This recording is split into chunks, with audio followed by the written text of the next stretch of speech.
Hello dear students, once again welcome in my YouTube channel English by Rekha में। प्यारे विद्यार्थियों, एक बार पुनः आपका यूट्यूब के चैनल में ढेर सारा स्वागत है। जैसा कि आप जानते हो, अपने इस यूट्यूब चैनल के माध्यम से हमने एक छोटा सा प्रयास किया है कि दूर दराज के जो देहाती क्षेत्र के रूरल क्षेत्र के बच्चे हैं उनको ग्रामर को आसान छोटे छोटे पार्ट में हम लोग समझा सकें। ठीक है, उसी क्रम में हम लोग बात करते हैं क्लास की। क्लास जो होता है वो आपके सेंटेंस का एक बहुत ही इंपॉर्टेंट टॉपिक होता है जिसको उपवाक्य बोलते हैं। ठीक, मैंने अपनी पिछली कुछ वीडियो में आपको बताया था कि क्लास क्या होता है, क्लास कितने तरह के होते हैं। उसी क्रम में हम लोग बात कर रहे थे जो आपके सबऑर्डिनेट क्लास होते हैं। ठीक है, सबऑर्डिनेट क्लास जो होता है वो आपका तीन तरह का होता है: नाउन क्लास, एडजेक्टिव क्लास और एडवर्ब क्लास। मैंने अपनी पिछली वीडियो में आपको नाउन क्लास और एडजेक्टिव क्लास के बारे में बता दिया था। आज की इस वीडियो में हम लोग बात करेंगे एडवर्ब क्लास की।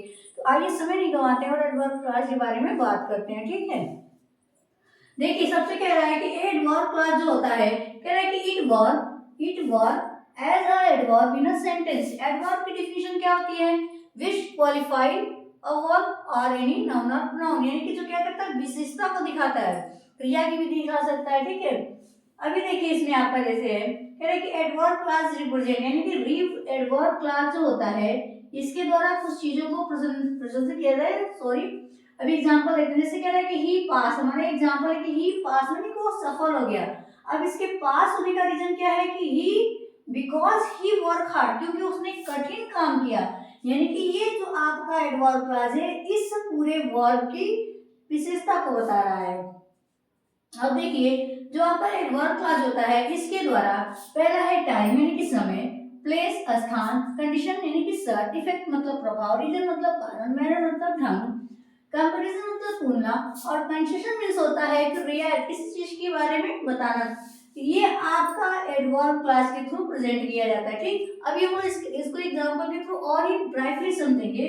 जैसे पहला आपका एग्जांपल है, कह रहा है कि when he come father was reading, यानी कि पापा जब पढ़ रहे थे तभी वो आया, यानी कि जब पढ़ रहे थे तभी वो आया।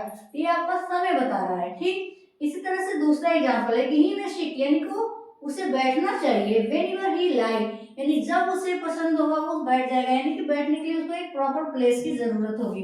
नेक्स्ट है इफ इट रेन, अगर यह बरसात है, आई शैल नॉट गो आउट, तो मुझे बाहर जाना नहीं चाहिए, यानी कि एक कंडीशन है कि बारिश हो रही है तो मुझे बाहर नहीं जाना है। चौथा आपका है कि सी इज सो टायर्ड, यानी वो इतना थका है या थकी है, इधर सी कैन नॉट वर्क, यानी उसका प्रभाव, काम ना करने का रीजन है, प्रभाव ये है कि वो थकी हुई है। इसी तरह से पांचवा है कि I could not walk as I was ill, यानी कि रीजन बता रहा है कि मैं इसलिए नहीं चल सकता क्योंकि मैं बीमार हूं। नेक्स्ट आपका है कि डू, यानी करो, एज यू प्लीज, यानी कि जैसे कृपया आपसे कहा जा रहा है वैसा करिए, एक तरीका बता रहा है, मैनर है। नेक्स्ट आपका है कि यू आर ओल्डर, आप ओल्डर हो देन यू लुक, जितना दिखते हो उससे कहीं ज्यादा छोटे दिखते होते, एक तुलना की जा रही है अपने आप में ही।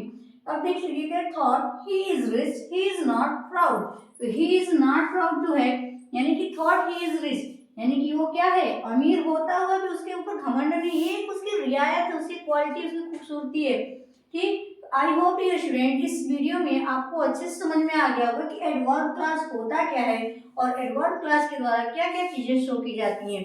ठीक, हम चाहते हैं कमेंट के थ्रू आप हमें, आप कह रहे हो कि एडवर्ब क्लास से रिलेटेड 5 एग्जांपल सेंड करिए। Till then thank you.